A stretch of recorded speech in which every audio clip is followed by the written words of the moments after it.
Hello అండి. Welcome to our channel. నేను మీ సిరి.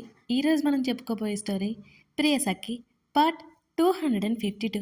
ఈ స్టోరీ నచ్చితే లైక్ చేయడం మాత్రం అస్సలు మర్చిపోకండి. ఇక కథలోకి వెళ్ళిపోదాం. మరునాడు గగన్ ఆఫీస్కి వెళ్ళిపోయాక శ్రీజకి కాల్ చేసింది ధరణి. మొదట శ్రీజ కాల్ లిఫ్ట్ చేయలేదు. ధరణి గదిలోనే అటు ఇటు తిరుగుతోంది. కాసేపటి తర్వాత శ్రీజ తిరిగి కాల్ చేసింది ధరణి. సారీ అక్క, నేను కాల్ చూసుకోలేదు అన్నది శ్రీజ. అక్క అనే పిలుపుకి ధరణికి తిక్కలేచింది. ఎవరు నీకక్క అని అడిగింది ధరణి చాలా మామూలుగా. ఎవరో అయితే నీతో ఎందుకు చెప్తానక్క, నువ్వే నా అక్కవి అని శ్రీజ అనగానే నోరు వెళ్ళబెట్టింది ధరణి. ఏయ్, నేను నీకు అక్క ఏంటి అని ధరణి కోపంగా అంది. ఒకప్పుడు మీ హస్బెండ్ని పెళ్లి చేసుకోవాలని నేను అనుకున్నాను కదా. అతనికి నువ్వు భార్యవి అయినప్పుడు, నేను అతని పెళ్లి చేసుకోవాలని అనుకున్నప్పుడు నేను కూడా అతనికి భార్యని అయ్యేదాన్ని. అలాంటప్పుడు నువ్వు నాకు ఏమీ అవుతావు? అక్కవే కదా. ఆమె చెప్పిన వివరానికి కళ్ళు తిరిగాయి ధరణికి. లేదు, నువ్వు నన్ను అలా పిలవకు, నాకు అస్సలు నచ్చదు అన్నది ధరణి.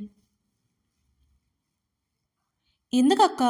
ఒకవేళ నేను నీ హస్బెండ్ని పెళ్లి చేసుకుంటే నువ్వు నాకు అక్కవే అయ్యేదానివి కదా అంది శ్రీజ. చేసుకోలేదు కదా. ధరణి పళ్ళు పటపట్లాడించింది శ్రీజ మాటలకి. నువ్వు చేసుకోమన్నప్పుడే చేసుకోవాల్సిందే. బ్యాడ్ లక్, మిస్ అయ్యాను ఆ హ్యాండ్సమ్ని. శ్రీజ బాధగా నిట్టూర్చింది. శ్రీజ, నువ్వు ఎక్కువ మాట్లాడితే చంపేస్తాను ధరణి బెదిరించింది. శ్రీజ గట్టిగా నవ్వేసింది ధరణి మాటలకి. అలా అంటావేంటక్క? నువ్వే కదా మీ ఆయన్ని పెళ్లి చేసుకోమని నా దగ్గరకు వచ్చి మరీ చెప్పావు. మర్చిపోయావా నువ్వు అని అడిగింది సాగదీస్తూ. అప్పుడు బుద్ధి తక్కువై అన్నానులే, ఇంకోసారి వరుసలు కలిపావంటే ఊరుకోను ధరణి బెదిరించింది. అదేంటి అక్క అలా అంటావు? నాకు ఎలాగూ అక్కర్లేరు, అందుకే నువ్వే నా అక్కవి అన్నది దిగులుగా శ్రీజ. నువ్వేమైనా చెప్పు, నువ్వు అలా పిలవకు, నాకు నచ్చదు. నా పేరు పెట్టి పిలు, నా ఏజే కదా నీది అన్నది చిరాగ్గా. అలా ఎలా పిలవాలక్క? నువ్వు నాకు అక్కవి అంతే. అయినా నేను 2 monthsలో యూఎస్ఏ వెళ్ళిపోతున్నాను. మళ్ళీ నా పెళ్ళి అయితే నిన్ను కలవడం కుదరదు. ఒకసారి కలుద్దామా అక్క? శ్రీజ మాటలకి నేను కలవడమా కుదరదు అని ధరణి గట్టిగా చెప్పి, ఏమన్నావు? నీ పెళ్ళా? ధరణి అయోమయంగా అడిగింది అంతలోనే.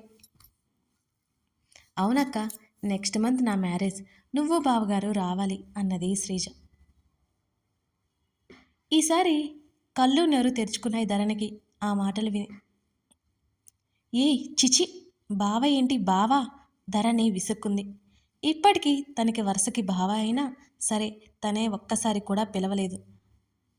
శ్రీజ నవ్వి, నువ్వు అక్క అయినప్పుడు నాకు బావే కదా. ఇంతకీ మీ ఇద్దరూ నా పెళ్ళికి తప్పకుండా రావాలి అన్నది శ్రీజ. ధరణిలో ఆవేశం అసహనం కాస్త తగ్గాయి. ఎవరు అతను అని అడిగింది ధరణి. మీ ఆఫీస్లోనే వర్క్ చేస్తాడు, అభినవ్ అని ఉన్నాడులే. మా ఇద్దరి పెళ్లి జరగడానికి మీ ఆయన హెల్ప్ కూడా ఉంది. మీ ఇద్దరూ రాకపోతే నేను పెళ్లి కూడా చేసుకోను శ్రీజ బెదిరించింది. ఏంటి, ఆయన హెల్ప్ చేశారా? ఈసారి ధరణికి పెద్ద షాక్ తగిలింది శ్రీజ మాటలకి. ఊరికేమీ హెల్ప్ చేయలేదు, నేను పీడించి పీడించి హెల్ప్ చేసుకునేలా చేశాను అంతే. అభినవ్ తరపున మా డాడీతో మాట్లాడారు మీ వారు. శ్రీజ క్లారిటీ ఇచ్చింది ధరణికి. ఓహో, అందుకే ఆయనకి కాల్ చేసేదానివా అని అడిగింది ధరణి. ఆమెకి ఇప్పుడు చెప్పలేనంత ఊరటగా ఉంది. కాల్స్ ఏంటి, మెసేజ్లు కూడా చేశాను. ఎప్పటికో కనికరించి అభినవ్కి నాకు పెళ్లి జరగడానికి కారణమయ్యారు అన్నది నిట్టూరుస్తూ.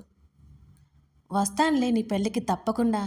ఈసారి ధరణిలో ఉత్సాహం వచ్చింది. అవునక్క, ఎందుకు కాల్ చేశావు శ్రీజ అడిగింది.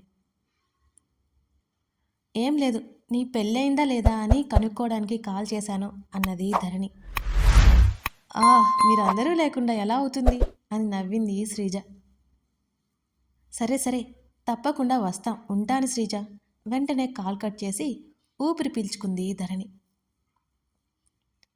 ప్రతిసారి తనని ఆట పట్టించడమే తనకి సరదా. పతిని ముద్దుగా 4 తిక్కగా తిట్టుకుని వచ్చాక చెప్తాను అనుకుంది ధరణి. గగన్ కోసం ఎదురు చూస్తూ కూర్చుంది ధరణి. గగన్ ఎప్పుడో ఆలస్యంగా ఇంటికొచ్చాడు. తిన్నారా? వస్తున్న అతని చేతిలో ఉన్న బ్యాగ్ అందుకుంది. అయింది, మామ్తో మాట్లాడుతున్నాను అంటూ ఫ్రెష్ అవడానికి వెళ్ళిపోయాడు అతను.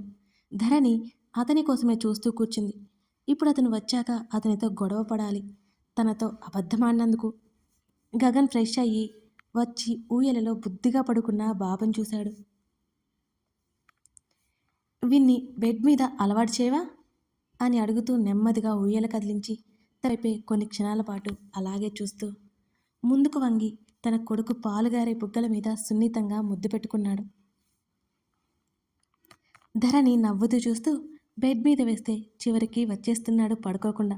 అందుకే అందులో వేశాను, అందులో అయితే హాయిగా నిద్రపోతాడు అంది. అతను బెడ్ దగ్గరికి నడిచాడు. ధరణి కాళ్ళు జాపుకుని బెడ్ రెస్ట్కి ఆనుకుని కూర్చుంది. ఆమె కాళ్ళు ముడుచుకోబోతుంటే ఆ కాళ్ళు పట్టి లాగి ఆమె పక్కన వాలి ఆమె ఒడిలో తలపెట్టుకున్నాడు అతడు.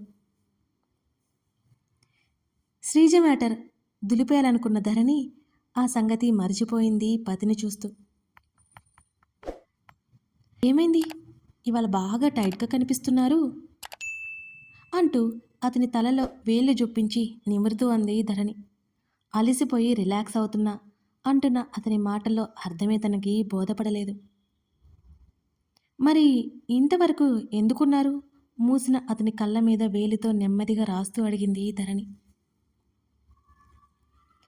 అతని తలని ఆమె వైపుకి తిప్పుకున్నాడు. ఆమె చుట్టూ చేతులేసి ఆమె బొజ్జులో ముఖం దాచుకున్నాడు. వర్క్ ఉంది, ఈ మధ్య నీతో బిజీ అయిపోయి దాన్ని పక్కన పెట్టేశాను కదా అని ఆమె చీరచాడు నడుముని తడుముతూ అన్నాడు. అతని స్పర్శకి మెలికలు తిరిగిపోతూ, నాతోనా? అసలు మీరు ఇంట్లో ఉన్నారా అని అటు ఇటు కదులుతూనే చెప్పింది ధరణి.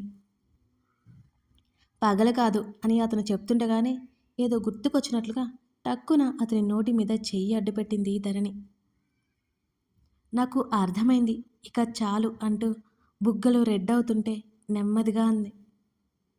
మరి కాస్త ఆమె హృదయం దగ్గరికి చేరుతున్న అతని తలని దగ్గరికి లాక్కుంటూ నెమ్మదిగా వెనక్కి వాలిపోయింది ధరణి.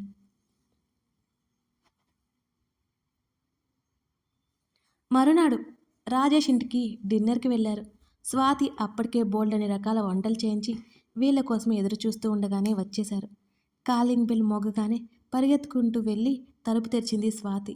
ఎదురుగా ధరణి గగన్తో బుజ్జిగాడు ఉండడంతో ఆతృతగా బుజ్జిగాడిని ఎత్తుకుంది. స్వాతిని చూడగానే నవ్వుతున్నవాన్ని చూసి తెగ మురిసిపోయి సంబరపడిపోయింది స్వాతి. రాజేష్ గగన్ మాట్లాడుకుంటూ హాల్లో కూర్చున్నారు. ధరణి స్వాతి ఇద్దరు రూంలోకి వెళ్ళిపోయారు. ఇంట్లో ఎవరూ కనిపించడం లేదు, ఏంటి అని బాబుని బెడ్ మీద పడుకోబెడుతూ అడిగింది ధరణి. అత్తయ్య వాళ్ళు లేరు, రాజేష్ వాళ్ళ చెల్లి ఉంది కదా అక్కడికి వెళ్ళారు అని నవ్వుతూ చెప్పింది స్వాతి. అరెరే అవునా, మాకు తెలిసి ఉంటే వచ్చేవాళ్ళం కాదు అంది ధరణి. అదేంటి, వాళ్ళు వెళ్ళిపోతే ఏమైంది నీకు? వాళ్ళు వచ్చినప్పుడు మళ్ళీ వద్దులే అంది స్వాతి మూతి తిప్పుతూ. అది కాదు నా బాధ, అసలే కొత్త పెళ్లి కూతురివి, మీకు వాళ్ళేమో ప్రైవసీ ఇచ్చి వెళ్ళిపోతే అనవసరంగా మేము వచ్చామే అంటున్న ధరణి మాటలకు స్వాతి నవ్వేసింది. ఇది నీ టైం, ఏం చేస్తాం, ఆడుకో అంది స్వాతి. చా, ఒక్కసారి ఫ్లాష్ బ్యాక్కి వెళ్ళు, నన్నెంత ఏడిపించావే, వదులుతానా అని కళ్ళు ఎగరేసింది ధరణి. సరే బాబు సరే, ఒప్పుకుంటాను, స్వాతి దండం పెట్టేసింది. అవును, హనీమూన్కి వెళ్ళారు కదా, సంగతులు చెప్పలేదేంటి అని అడిగింది ధరణి. దరు, స్వాతి ఉక్రోషంగా చూసింది ధరణి వంక. ఏంటి, ఈ డైలాగులు ఎక్కడో విన్నట్టుందా, నీవే మర్చిపోయావా? ధరణి గట్టిగా నవ్వింది స్వాతిని చూస్తూ. బాబోయ్, అన్నీ గుర్తుపెట్టుకున్నావన్నమాట, మొత్తానికి నీకు కూడా సెటర్లు వేసే టైం వచ్చిందన్నమాట, మూతి ముడిచింది స్వాతి. ఎస్ వస్తుంది, ఎవరికైనా వస్తుంది. ఇంతకీ రాజేష్ అన్నయ్యని రాక్షసులా పీక్కు తినట్లేదు కదా అని అడిగింది ధరణి. నోరు మూసుకోవే, నేనేమి అసలు అనను, అప్పుడప్పుడు అరుస్తానంతే, పాపం అసలు ఏమీ అందో తెలుసా, అసలు పట్టించుకోడు స్వాతి తెగ సిగ్గుపడిపోతూ మురిసిపోతూ చెప్పింది. మరి నీలాంటి రాక్షసిని భరిస్తాడనే కదా నీకు సెట్ చేసింది అని నాలుక ఖర్చుకుంది ధరణి. అప్పటికే స్వాతి అనుమానంగా చూస్తుంది ధరణి వంక. సెట్ చేయడమేంటే? ఊహు, ఏమీ లేదు. వీడు నిద్రపోయాడు. వీణ్ణి హాల్లో వేసి మనం కూడా కూర్చుందాం పదా అని ధరణి అంటుంటే, మర్యాదగా నాకు విషయం చెప్తావా లేదా? స్వాతి ఊరుకోలేదు. ఏం లేదని చెప్పాను కదా అంది ధరణి. నేను నమ్మను. అంటే రాజేష్ కావాలని నా కోసం వచ్చాడా? ముందే నన్ను అక్కడికి రప్పించాడా అని స్వాతి ముఖాన్ని సీరియస్గా పెట్టుకుని అడుగుతుంటే, ఏయ్ దెయ్యం, పాపం అన్నయ్యకి ఏం తెలియదు. ఆ రోజు నిన్ను చూశాడు కదా, అదే ఫస్ట్ టైం నేను నిన్ను అక్కడికి తీసుకెళ్ళాను. రాజేష్ అన్నయ్యని అపార్థం చేసుకోవద్దు ధరణి కంగారుగా చెప్పింది. అంటే నువ్వు కావాలని తీసుకెళ్ళావా నన్ను? స్వాతి అనుమానంగా చూసింది ధరణి వంక. ఊహు, అదేం లేదు. ఊరికే తీసుకెళ్ళాను ధరణి. ఊరికే తీసుకెళ్ళాను అని ధరణి చెబుతుంటే, నేను నమ్మను. సెట్ చేశాను ఎందుకున్నావు? స్వాతి మళ్ళీ అడిగింది. అదేదో ఫ్లోలో వచ్చిందిలే అంటూ ధరణి తప్పించుకుని వెళ్ళిపోయింది బాబుతో పాటు. తర్వాత రాజేష్ని అడగాలి అని కూరుకుంది స్వాతి. గగన్ ఫస్ట్ టైం అలా రావడంతో రాజేష్కి పిచ్చ సంతోషంగా ఉంది స్నేహితుడు వచ్చినందుకు. కథ కొనసాగుతుంది. నిజానికి మీతో ఆల్రెడీ చెప్పాను కానీ ఇంకా క్లారిటీగా చెప్పాలి ఈ విషయం, వినండి. అదేంటంటే అసలు ప్రియసఖి స్టోరీ నేను రాసింది మొత్తం అయిపోయిందండి. ఇప్పుడు రాసుకొని రికార్డింగ్ చేసుకుని ఎడిటింగ్ చేసుకోవాలండి. మ్యాక్సిమం నేను ఫాస్ట్గా ఇవ్వడానికి ట్రై చేస్తాను కానీ అప్డేట్స్ లేట్ కావచ్చు. అడ్జస్ట్ అవ్వండి ప్లీజ్. ఎందుకంటే నా దగ్గర టెక్స్ట్ లేదు కదా, నేను స్టోరీ థింక్ చేసి రాయాలి. మీరు అర్థం చేసుకుంటారని ఆశిస్తున్నాను. అలాగని నేను స్టోరీ ఆపనండి, కంటిన్యూ చేస్తాను. మీకు ఈ కథ మీద ఏమైనా డౌట్ ఉంటే ఖచ్చితంగా కామెంట్ చేయండి. ఎందుకంటే స్టోరీలో ఏమైనా మిగిలిపోయాయా? మీకు డౌట్స్ ఉంటే తప్పకుండా చెప్పండి. Thank you for watching this video.